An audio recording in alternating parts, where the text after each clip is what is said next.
जितने बाबा हैं हमारी जेलों में हैं, चाहे वो बाबा राम रहीम है, चाहे आपका दूसरे बाबा हैं रामपाल बाबा हैं, और सब हमारे ठीक है सामान्य। आज तो कभी भी हरियाणा के जेलों में ये नहीं हुआ कि दीवार ऊपर से फांद के बाहर चले गए या नीचे सुरंग बना के कैदी बाहर निकल के। राहुल गांधी इस बात में बर्बाद हो गए कि कांग्रेस ने कभी नरसिम्हा राव को या शरद पवार को, प्रणब मुखर्जी को नहीं बनाया।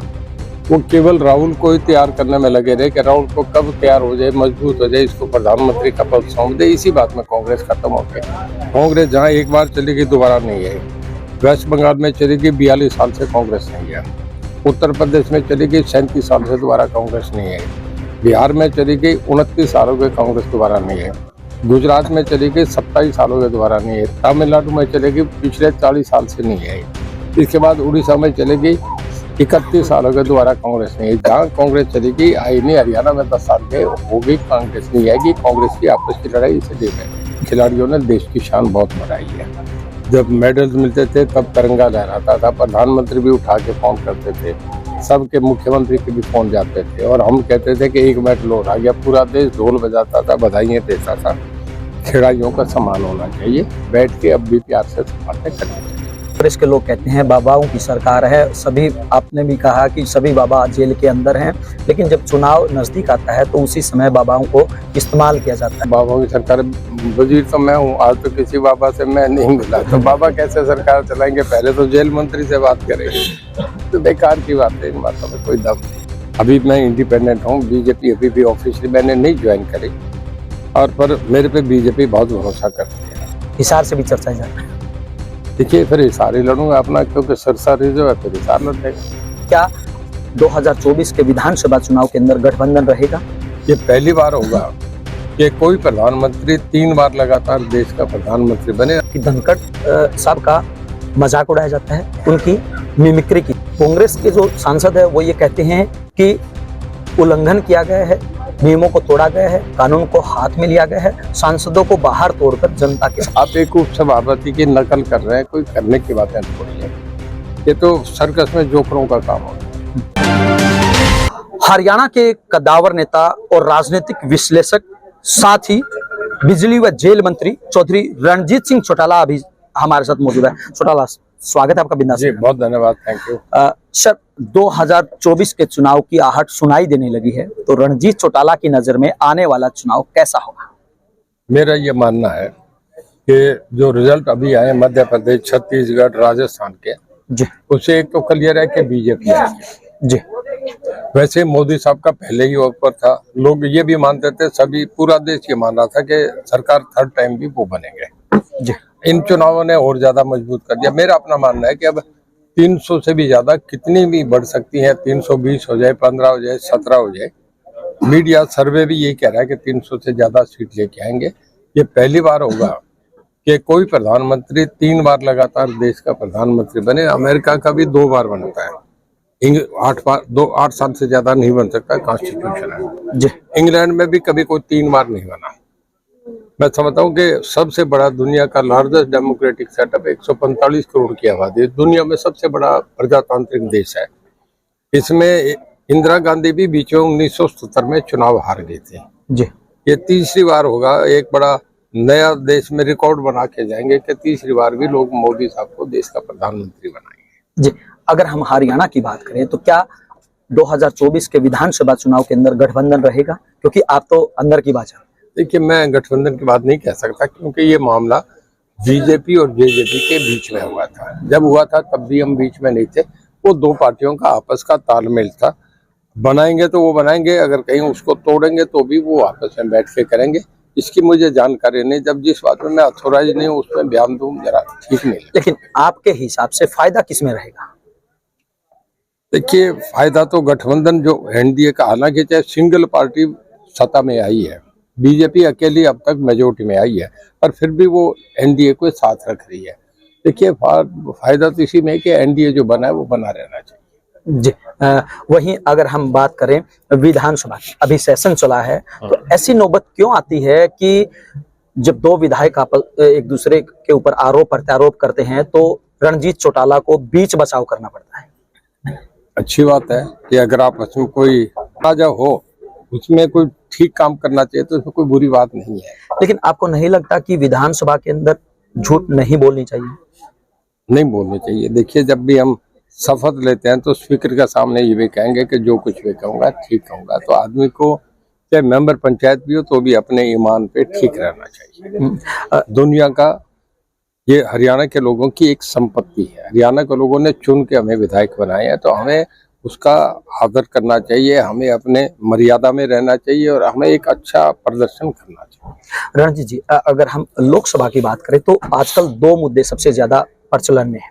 एक तो है कि धनखड़ साहब का मजाक उड़ाया जाता है, उनकी मिमिक्री की जाती है। वहीं दूसरी तरफ अगर हम बात करें तो कांग्रेस के जो सांसद है वो ये कहते हैं कि उल्लंघन किया गया है, नियमों को तोड़ा गया है, कानून को हाथ में लिया गया है, सांसदों को बाहर तोड़कर जनता के साथ खिलवाड़ किया गया है।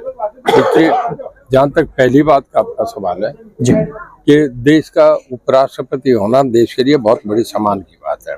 वो जगदीप धनखड़ नहीं है, वो देश के उपराष्ट्रपति हैं जी, और राज्यसभा के सभापति हैं।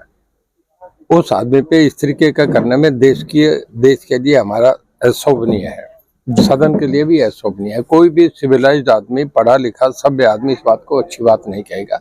आप एक उप सभापति की नकल कर रहे हैं, कोई करने की बातें थोड़ी है। ये तो सर्कस में जोकरों का काम होता है।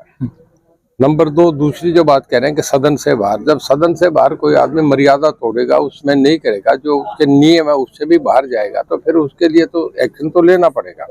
सदन चलाना जरूरी है। सदन के सामने देश के बहुत बड़े मामले होते हैं, उन्हें निपटाने होते हैं। अगर उसमें कोई विघ्न करे तो बाहर एक्शन लेना पड़ता है। सदा से होता रहा है। जी।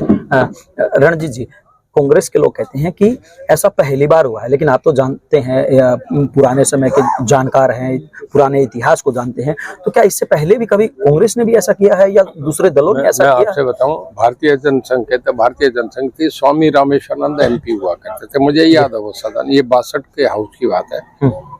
पार्लियामेंट में बीच में चले गए थे, वेल में उन्होंने आसन करना शुरू कर दिया था कि मैं यही करूंगा, यही मौन व्रत करूंगा, यही अपने आप को हवन करके खाता हूं। हवन करना शुरू कर दिया था। मार्शल उन्हें उठा के ले गए थे और उन्होंने, क्यों वो योग करते थे, मार्शल से भी निकल के आ गए, 3 मार्शल पकड़ के लेके गए। तो ये सदन में सदा से, यानी इंग्लैंड में भी होता है, फ्रांस में भी होता है, आपस में वहां तो उठा के वो आपके माइक भी तोड़ तोड़ के मारने लग जाते हैं, होता रहता है। ये तो आदमी की मानसिकता है कि कौन अपने आप को कंट्रोल करे। जी। वहीं अगर हम हरियाणा सरकार की बात करें तो नई क्या ऐसी योजना लेके आ रही है सरकार जिससे कि आम जनता को फायदा हो सके? देखिए, एक तो सबसे बड़ी यही बात है कि पारदर्शिता बढ़ी आई है। दूसरा, सब कुछ मेरिट पे हो रहा है। कोई किसी का ये नहीं कि कोई भी बीच में किसी को ले दे।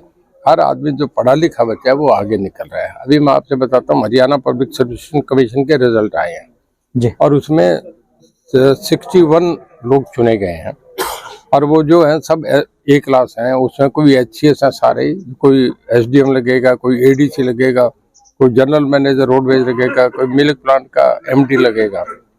उन सारों में आप ये देखिए कितनी पारदर्शिता है कि 61 में 17 तो रिजर्व में आ गए, 44 जो है उसमें 24 जाट निकल के आए और फर्स्ट सेकंड थर्ड तीनों जाट बन के आए। अगर कोई बेईमानी होती तो उनका नंबर कैसे आता? मतलब सब कुछ सरकार बहुत नियम से करी है। जो पढ़ा लिखा आदमी है, जो मेरिट है, वो आगे आ रहा है। जेल की बात करें तो जेल में क्या नए सुधार लेके आ पा रहे हैं? देखिए, हमारे जेल में पहले से बहुत सुधार है। अभी एक कमेटी आई थी जिसे कहते हैं standing committee on fundamental rights है। Standing committees on railways defence होती है, जिसमें सब पार्टीज के मेंबर होते हैं। हमारे एक आई थी standing committee on human rights, legal rights, जिसपे सभी पार्टी के, कांग्रेस के मेंबर भी थे, उसमें ममता बनर्जी के पार्टी के मेंबर भी थे, उसमें मुलायम सिंह नीतीश के पार्टी के मेंबर भी थे, उसके चेयरमैन सुशील मोदी थे। 12 मेंबरी राज्यसभा की कमेटी है। उन्होंने तिहाड़ जेल भी विजिट करी, उन्होंने तेलंगाना भी करी, हमारी बॉन्डसी जेल भी विजिट करी। वो सब जाके देखते हैं कि जब कैदी अंदर आता है तो उसके साथ व्यवहार कैसा होता है। उसे बैरक में भेजा जाता है कि बाहर गैंगस्टर में भेजा जाता है, उसको खाना कैसा मिलता है, घर वालों से मुलाकात कैसी होती है, जब पैरोल मिलती है तो उसे लटकाया जाता है कि तुरंत दे देते हैं। ये सब बातें वो चेक करते हैं। कमेटी अंदर घूम के गई, हमने उन्हें स्टेट गेस्ट बना दिए थे। हमारे सेशन DC, SP, DGP सब उनके साथ थे। सारा कुछ देख के जब जाने लगे तो रजिस्टर सामने रख दिया कि साहब आपके हम चाह रहे हैं कि अपने कमेंट्स लिखें। तो सुशील मोदी उसके चेयरमैन थे, उन्होंने लिखा बहुत बेहतरीन व्यवस्था, लगता है कि घर से भी ज्यादा बेहतर व्यवस्था है। बहुत बहुत बधाई, इससे बड़ा कॉम्प्लीमेंट नहीं हो सकता। जितने बाबा है हमारी जेलों में हैं, चाहे वो बाबा राम रहीम है, चाहे आपका दूसरे बाबा हैं रामपाल बाबा हैं, और सब हमारे ठीक है सामान्य। आज तो कभी भी हरियाणा के जेलों में ये नहीं हुआ कि दीवार ऊपर से फांद के बाहर चले गए या नीचे सुरंग बना के कैदी बाहर निकल के, या कई बार बाहर देखते हैं, कई बार आता है कि कैदी जब बाहर लेके जा रहे हैं तो बाहर से दूसरे गैंगस्टर उन्हें छुड़ा ले जाते हैं, इनकाउंटर होकर पुलिस वालों को मार के लेके निकल जाते हैं। हरियाणा में आज तक ऐसा नहीं है। बहुत बढ़िया लाइन रोड। रणजीत जी, कांग्रेस के लोग कहते हैं बाबाओं की सरकार है, सभी, आपने भी कहा कि सभी बाबा जेल के अंदर हैं, लेकिन जब चुनाव नजदीक आता है तो उसी समय बाबाओं को इस्तेमाल किया जाता है। अब आप समझे, बाबाओं की सरकार, वजीर तो मैं हूँ, आज तो किसी बाबा से मैं नहीं मिला, तो बाबा कैसे सरकार चलाएंगे? पहले तो जेल मंत्री से बात करेंगे। तो बेकार की बात है, इन बातों में कोई दम नहीं है। रणजीत चौटाला को पूरा प्रदेश जानना चाहता है, अगला चुनाव लोकसभा का लड़ेंगे या राज्यसभा का? देखिए, मुझे हाईकमान जो कहेगा, देखिए मैं पार्टी में हूँ, साथ हूँ सरकार के। अभी मैं इंडिपेंडेंट हूँ, बीजेपी अभी भी ऑफिशियली मैंने नहीं ज्वाइन करी, और पर मेरे पे बीजेपी बहुत भरोसा करती है। ये डिपेंड करेगा, उन्होंने मुझे अब तक बहुत प्यार से रखा, जो देवलाल का बेटा करके मेरी इज्जत करते हैं। मुझे देखेंगे, उस वक्त बात होगी। अगर मुझे लोकसभा लड़ाएंगे तो तभी निर्णय लूंगा, लड़ूंगा या नहीं लड़ूंगा, ये उनके मेरे बीच में रहेगा। जब फैसला हो जाएगा तो आपको बुला के कह देंगे। तो कहाँ से लड़ेंगे? हिसार से भी चर्चा जा रही है। देखिए, फिर हिसार ही लड़ूंगा अपना, क्योंकि सिरसा रिजर्व है, फिर हिसार लड़ देंगे जी।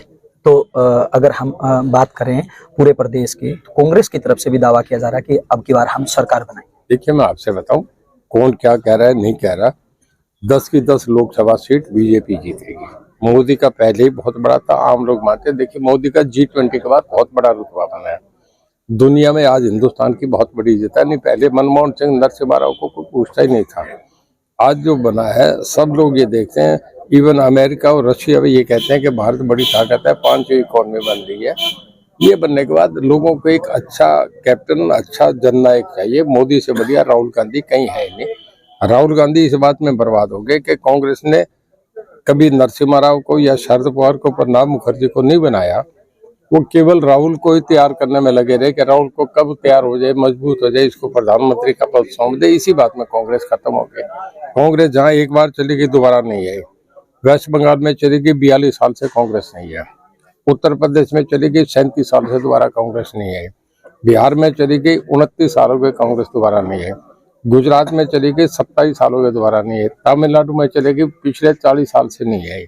इसके बाद उड़ीसा में चलेगी, 31 साल हो गए, दोबारा कांग्रेस नहीं है। जहाँ कांग्रेस चलेगी आई नहीं। हरियाणा में 10 साल गए हो गई, कांग्रेस नहीं आएगी। कांग्रेस की आपस की लड़ाई, इसे दे बैठे। जी, चौधरी साहब, अंतिम प्रश्न, खिलाड़ियों की तरफ से मेडल वापस किया जा रहे हैं, क्योंकि आप तो खिलाड़ियों के प्रति भी काफी आदर सम्मान रखते हैं, तो उसको किस नजर से देखते हैं? कितना जायज है? क्या लगता है इसके अंदर भी राजनीति हैवी है? देखिए, एक बड़ा फैसला था जिसमें भारत सरकार के लिए स्पोर्ट्स मिनिस्टर मिले भी हैं, पर ये बात मैं जरूर कहूंगा कि खिलाड़ियों ने देश की शान बहुत बढ़ाई है। जब मेडल्स मिलते थे तब तिरंगा लहराता था, प्रधानमंत्री भी उठा के फोन करते थे, सबके मुख्यमंत्री के भी फोन जाते थे, और हम कहते थे कि एक मेडल और आ गया। पूरा देश ढोल बजाता था, बधाइयां देता था। खिलाड़ियों का सम्मान होना चाहिए, बैठ के अब भी प्यार से सब बातें करनी चाहिए।